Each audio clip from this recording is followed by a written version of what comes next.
જાંબુઘોડાના નીલકંઠેશ્વર મહાદેવ મંદિરથી નીકળી ભવ્ય શોભાયાત્રા જાંબુઘોડામાં આજે મહાશિવરાત્રિના પાવન પર્વ નિમિત્તે સમગ્ર પંથકમાં ભક્તિમય માહોલ જોવા મળી રહ્યો છે. ત્યારે જાંબુઘોડા નગરમાં પણ શિવજીની ભવ્ય શોભાયાત્રાનું આયોજન કરવામાં આવ્યું હતું.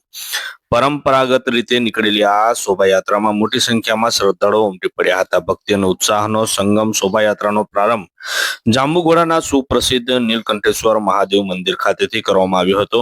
ભગવાન ભોળાનાથની પાલખી અને શણગારેલા રથ સાથે નીકળેલી આ યાત્રામાં હર હર મહાદેવ અને જય ભોળાનાથથી સમગ્ર વાતાવરણ શિવમય બની ગયું હતું.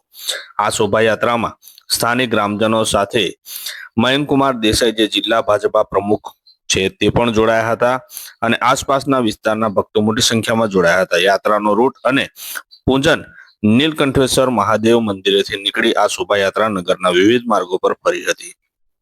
ત્યારબાદ આ યાત્રા જાંબુઘોડાના જૂના પોલીસ સ્ટેશન વિસ્તારમાં આવેલા મંગલેશ્વર મહાદેવ મંદિરે પહોંચી હતી, જ્યાં મંગલેશ્વર મહાદેવ મંદિર ખાતે ભગવાનની વિશેષ પૂજા અને આરતી કરવામાં આવી હતી. ધાર્મિક વિધિઓ પૂર્ણ કર્યા બાદ શોભાયાત્રા પરત નીલકંઠેશ્વર મહાદેવ મંદિર ખાતે પહોંચી હતી, જ્યાં તેનું વિધિવત સમાપન કરવામાં આવ્યું હતું.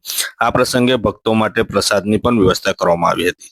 શાંતિપૂર્ણ અને ભક્તિસભર માહોલમાં યોજાયેલી આ શોભાયાત્રાએ જાંબુઘોડામાં આકર્ષણ જમાવ્યું હતું. આપે જો અમારી યુટ્યુબ ચેનલ અવર જાંબુઘોડાને સબસ્ક્રાઇબ ના કરી હોય તો સબસ્ક્રાઇબ કરી શેર જરૂરથી કરો, જેથી આપ આજુબાજુના અવનવા વિડીયો જોઈ શકો છો.